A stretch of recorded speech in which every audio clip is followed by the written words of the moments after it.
जय हिंद साथियों, मैं आदेश आपका राही आदि क्लासेस में स्वागत करता हूं। जैसे कि हम इस समय डेली 15 से 20 क्वेश्चन का प्रैक्टिस सेट हिंदी का सॉल्व करते हैं। तो आज भी हम 20 क्वेश्चन लेकर आए हुए हैं। उम्मीद है आप सभी साथ देंगे शुरू से लास्ट तक। बस आपका ये अपना राही आदि क्लासेस परिवार है। आप इसे अधिक से अधिक लाइक कीजिए, शेयर कीजिए, लोगों को सब्सक्राइब भी करने के लिए बोलिए। अब हम अपनी क्लास को शुरू करते हैं। तो हमारा आज का पहला क्वेश्चन है, हाय रुक गया यही संसार, बना सिंदूर अंगार, वात हत लतिका वह सुकुमार, पड़ी है छिन्नाधार, इस काव्यांश का प्रतिपाद्य है। ऑप्शन ए, स्त्री स्वावलंबी है। ऑप्शन बी, पुरुष के बिना स्त्री का कोई अस्तित्व नहीं है। ऑप्शन सी, स्त्री के बिना पुरुष अधूरा है। ऑप्शन डी, स्त्री पुरुष स्वच्छंद हैं। तो यहाँ पर क्या बोला जा रहा है, हाय रुक गया यही संसार, यानी दो लोगों के बीच प्रेम है, भाव है, और यहाँ पर क्या होता है, अलग हो जाते हैं हमेशा के लिए। जब हमेशा के लिए अलग हो गए तो इसीलिए बोला गया है कि हाय रुक गया संसार। और लास्ट लाइन देखिए, चौथी लाइन क्या बोला है, पड़ी है छिन्नाधार, यानी कौन अलग हुआ है, पुरुष की मृत्यु हो चुकी है, ऐसा मान ली हमेशा के लिए, वो अब लौट कर नहीं आएगा। तो यहाँ पर जो राइट आंसर हमारा हो जाएगा वह हो जाएगा कि पुरुष के बिना स्त्री का कोई अस्तित्व नहीं है। यानी हमारा राइट आंसर जो सही हो जाएगा वह ऑप्शन बी सही हो जाएगा। हम चलते हैं अगले क्वेश्चन की तरफ। हमारा अगला क्वेश्चन है क्या,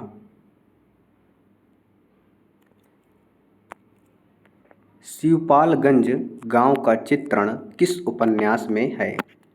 एक गांव है शिवपालगंज, उपन्यास के अंतर्गत बताया गया है। वह उपन्यास कौन सा है, हमें यह बताना है। ऑप्शन ए राग दरबारी, ऑप्शन बी आधा गांव, ऑप्शन सी जुलूस, ऑप्शन डी बलचनमा। तो इस क्वेश्चन का जो हमारा राइट आंसर हो जाएगा वह हो जाएगा ऑप्शन ए कि राग दरबारी हो जाएगा। क्या, राग दरबारी हो जाएगा। अब राग दरबारी जी के यानी किसकी कृति है, इसके लेखक कौन हैं, वह श्रीलाल शुक्ल जी हैं। कौन हैं, श्री लाल शुक्ल।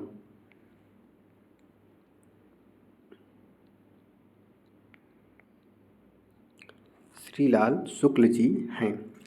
आप सभी सुन लीजिएगा चारों ऑप्शन को। जो आधा गांव है, आधा गांव किसकी कृति है।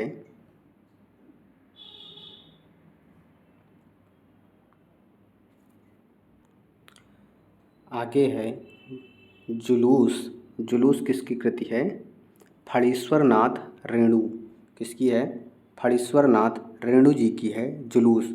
उसके बाद है बलचनामा। जो बलचनामा है वह है नागार्जुन की। किसकी, नागार्जुन की रचना है। तो इस क्वेश्चन का जो राइट आंसर था हमारा ए है, जुलूस है फणीश्वरनाथ की। अगले क्वेश्चन की तरफ चलते हैं। तो हमारा अगला क्वेश्चन क्या है कि निम्नलिखित में से अध्यापक पूर्ण सिंह के निबंध, यानी सरदार पूर्ण सिंह के निबंध इनमें से कौन कौन है। तो सरदार पूर्ण सिंह का एक कन्यादान है, एक सच्ची वीरता है। कौन कौन सी, कन्यादान और सच्ची वीरता, यानी ए और सी। तो हमारा जो राइट आंसर हो जाएगा वह ऑप्शन डी सही हो जाएगा। अगला क्वेश्चन है क्या,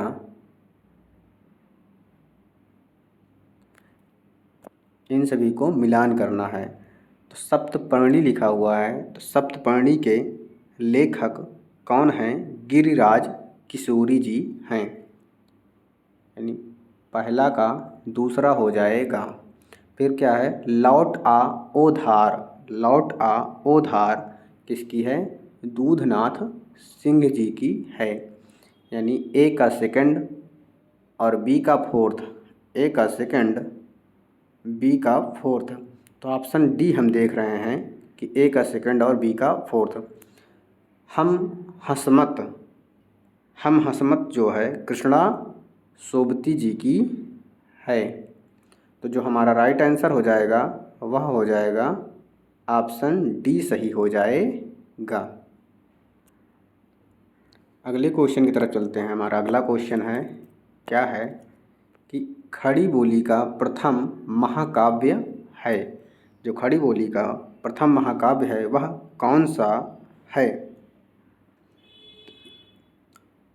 option A Saket, option B Priyapravas, option C Kamayani, option D Lokayatan.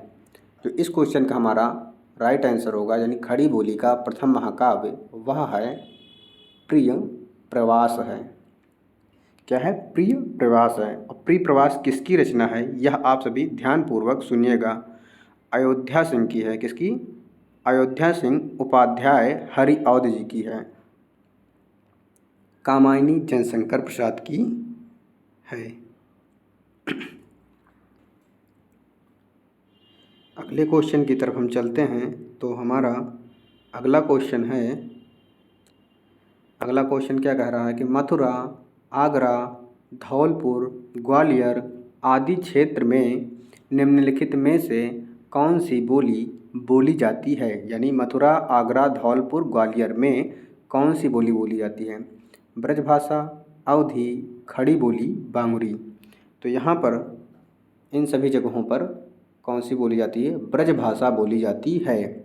जो अवधी है वह लखनऊ में बोली जाती है।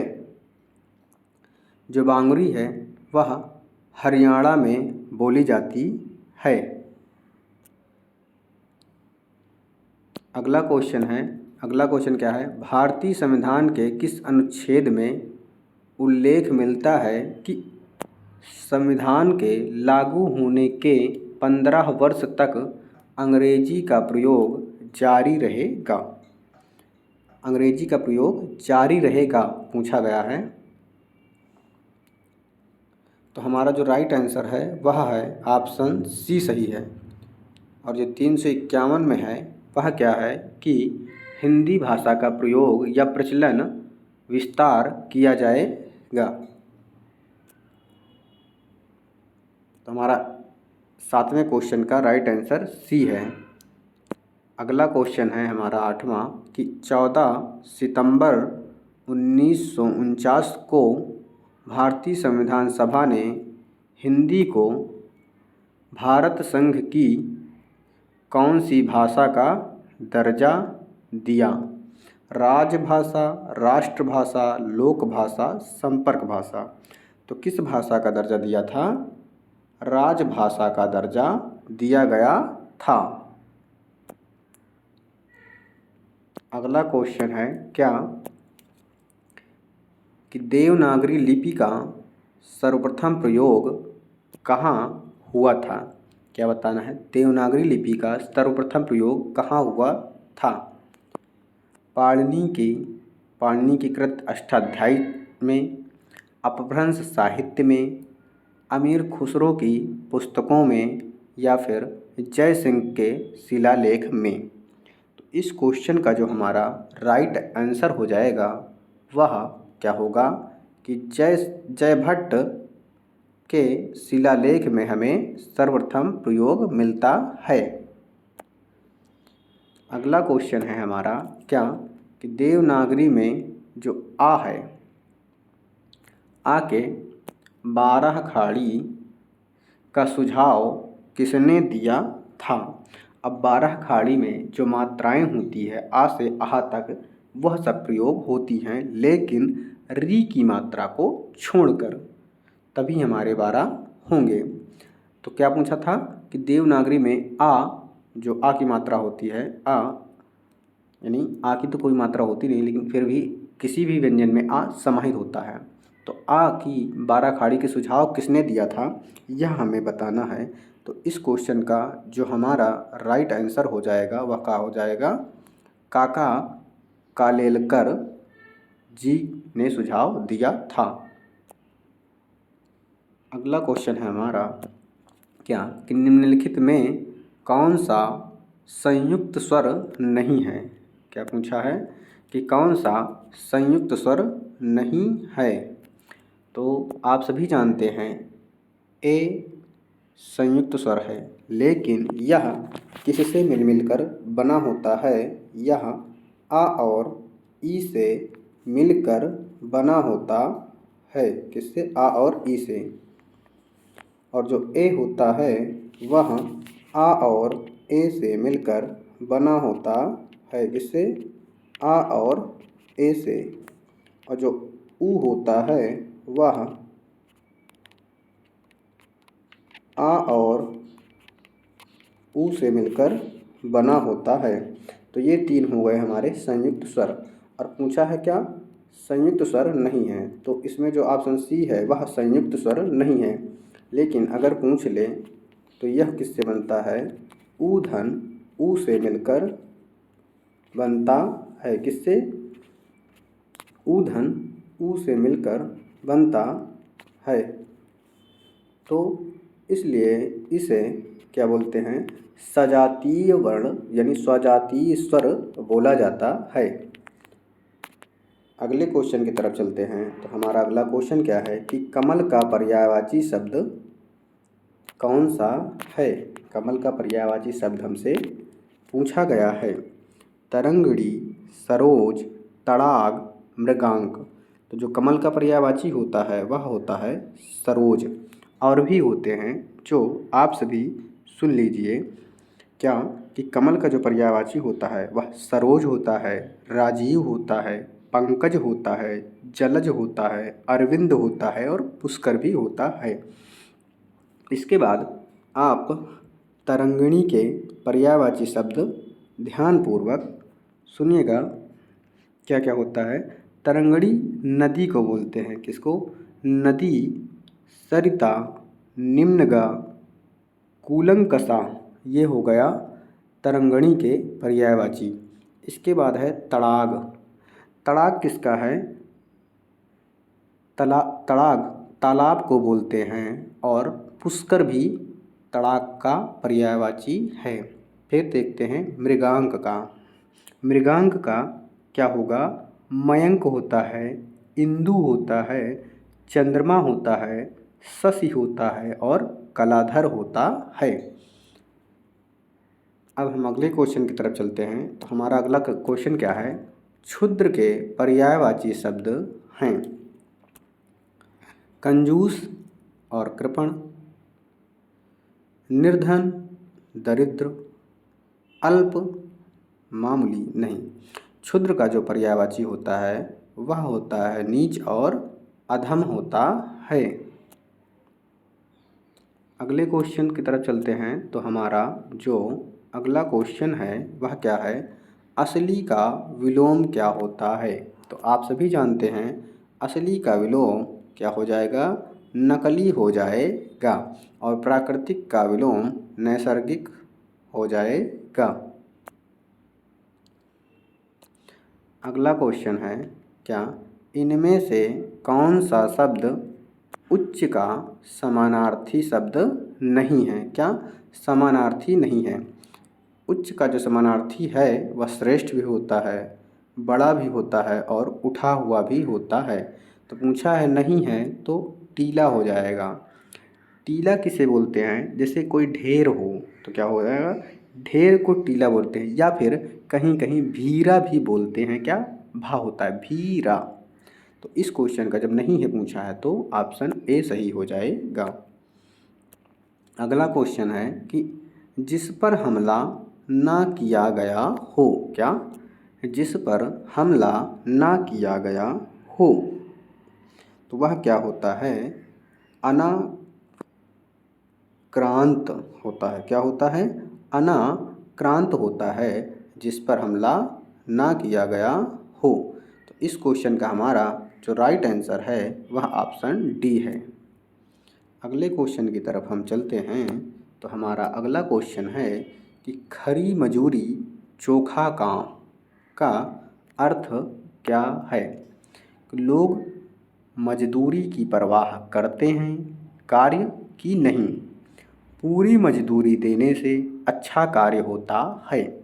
साधारण काम के अधिक पैसे मांगना, बिना काम के दौलत चाहना। क्या है? खरी मजूरी चोखा काम, चोखा बहुत अच्छा होता है, तो क्या है? पूरी मजदूरी देने से अच्छा कार्य होता है। तो इस क्वेश्चन का राइट आंसर हमारा बी हो जाएगा कि पूरी मजदूरी जब किसी व्यक्ति को दोगे तो वह व्यक्ति बहुत ही अच्छे तरीके से कार्य करेगा। अगला क्वेश्चन है हमारा क्या कि जिस पत्तल में खाना उसी पत्तल में छेद करना। एक कहावत है कि जिस पतरी में खाते हैं उसी लोग उसी पतरी में छेद कर देते हैं, तो उसी का हमें अर्थ बताना है। क्या होगा? अपने हाथों अपना ही नुकसान करना, कृतघ्न होना, परोसे गए भोजन का निरादर करना, मूर्खतापूर्ण कार्य करना। तो इस क्वेश्चन का जो हमारा राइट आंसर हो जाएगा क्या हो जाएगा? कृतघ्न हो जाएगा। ऑप्शन बी सही हो जाएगा। अगले क्वेश्चन की तरफ चलते हैं। तो अगला क्वेश्चन क्या है? असाध्य शब्द के आ उपसर्ग का अर्थ क्या बताना है? आ उपसर्ग का अर्थ बताना है। एक होता है साध्य और हो गया असाध्य, यानी इस क्वेश्चन का जो हमारा अर्थ हो जाएगा आ का, वह हो जाएगा निषेध। क्या होगा? निषेध के अर्थ में होगा। अगले क्वेश्चन की तरफ चलते हैं। हमारा आज का लास्ट क्वेश्चन है क्या है कि किस शब्द में उपसर्ग नहीं है। क्या उपसर्ग नहीं है पूछा है। वाद शब्द होता है, इसमें अप उपसर्ग लगा हुआ है। जय शब्द होता है, इसमें परा उपसर्ग लगा है। भाव शब्द है, प्रा उपसर्ग है। लेकिन ओढ़ना शब्द में कोई उपसर्ग नहीं है, इसलिए हमारा राइट आंसर ऑप्शन डी सही हो जाएगा। उम्मीद है आप सभी को क्लास पसंद आई होगी। आप सभी से रिक्वेस्ट है कि आप अधिक से अधिक क्लास को शेयर कीजिए, लाइक कीजिए और आपकी जो राय हो वह हमें कमेंट के माध्यम से बताइए। लोगों को सब्सक्राइब करने के लिए भी कहिए। आज की क्लास को हम यहीं पे समाप्त करते हैं। आप सभी का तहे दिल से धन्यवाद।